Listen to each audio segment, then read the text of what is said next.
Fiber to Fabric, Class 6th, Chapter 3, Second Part. Fibers. Fibers are actually thin strands.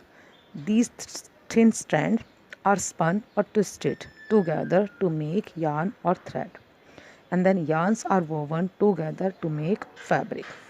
So, based on the origin, fibers may be classified as natural and synthetic. Fibers, these are of two types, natural fiber and synthetic fiber. First, we do natural fiber. Natural fiber means fibers that are obtained from plants and animals. Plant and animals. So, they are called natural fibers. Natural fibers that are obtained from plants are called plant fibers. For example, cotton, jute, hemp, kapok, and flax. These are the example of the plants which give us fiber. Natural fibers that are obtained from animals are called animal fiber. For example, silk and wool. Silk and wool, these are the example of animal fiber.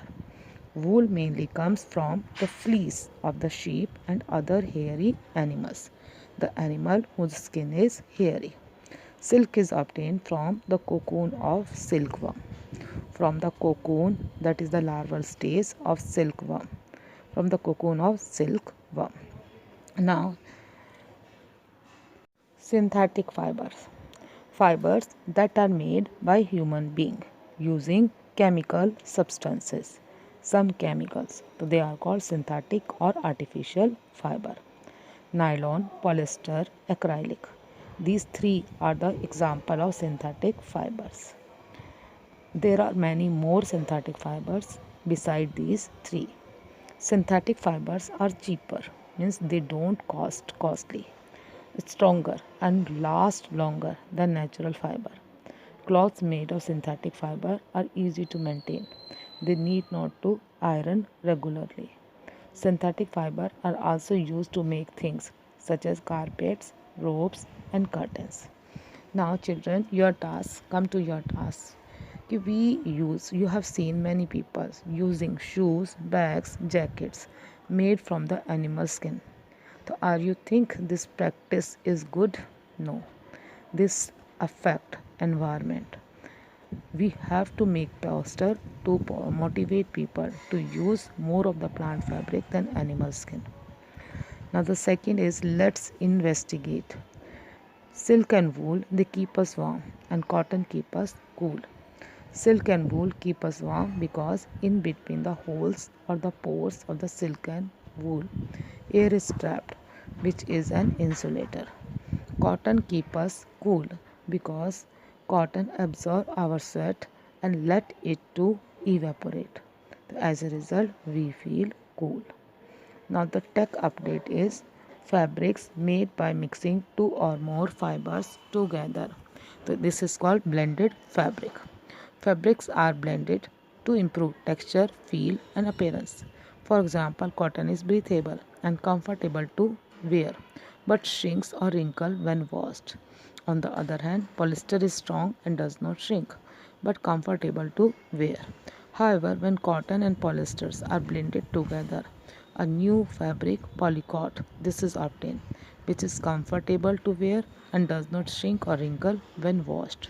Polywool, cotton wool and terry wool. These are other example of blended fabric. Now we will study about fibers obtained from plants. There are many fibers that are obtained from plant sources such as cotton, jute, kapok, coir and linen. First we study about cotton. Cotton fabric. This is known since prehistoric times. Cotton plant grows well in black soil and warm climate, and this plant need moderate rainfall. Moderate rainfall means not high and not low, average. Cotton plant bears creamy white flowers. Flowers of cotton plant fall off when dried and then they leave behind green pods which are called the fruits of the cotton plant. and these green pods are called cotton balls. Inside the cotton balls, cotton seeds surrounded by fiber are present. When the fruit is ripe, these cotton balls dry and burst open and expose the white fiber and the black cotton seeds. Cotton balls, these are collected from the plants. Then cotton fiber is separated from the seeds by the process called ginning. Earlier ginning this was done by hand, but now it is done by the machine known as cotton gins. After ginning cotton fiber, these are baled into compact bundles known as bales. These bales are then taken to textile mills and are spun into yarn. The yarn, this is then woven into fabric. You can see figure 3.5 cotton plant, and real word is cotton seeds, which are removed after the ginning process. These are used to make cotton seed oil, and cotton seed oil, this is edible oil used in cooking. The residue obtained from cotton seeds after extracting oil is used as poultry and livestock feed. Now children, you are observing now figure 3.6. Container for the cotton balls and container for ginned cotton. Ginned cotton means the seeds are separated. Figure 3.7 compact cotton bales. Cotton's fiber thus obtained, so these are compacted to form bales.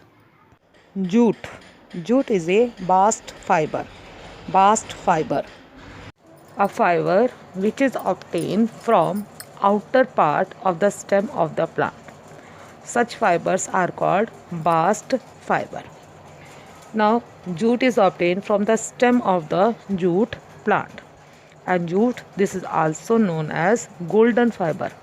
Golden fiber because of its golden and silky shine. Because of its golden and silky shine. It has silk-like shine. It is the cheapest, long, soft and shiny natural fiber that can be spun into strong coarse threads used for making gunny sacks, mats, rugs, carpets, shopping bags and cloths. You can see figure 3.8 jute bags. So this is made up of jute. Now jute plant grows well in warm and humid climate. It needs warm and humid climate, mean the climate in which the rainfall occurs frequently and the temperature also remain high. It mostly grow in clay or alluvial soil. The soil it needs to grow is clay or alluvial soil, and that is the reasons where it rains a lot. In India, jute is cultivated mainly in West Bengal, Bihar and Assam. Bangladesh, this is the main exporter of jute. Now children, we will study the different steps of jute production. The first step is the jute plant don't have branches and grow up to 10 feet in height. They don't have any branch and they grow up to 10 feet in height.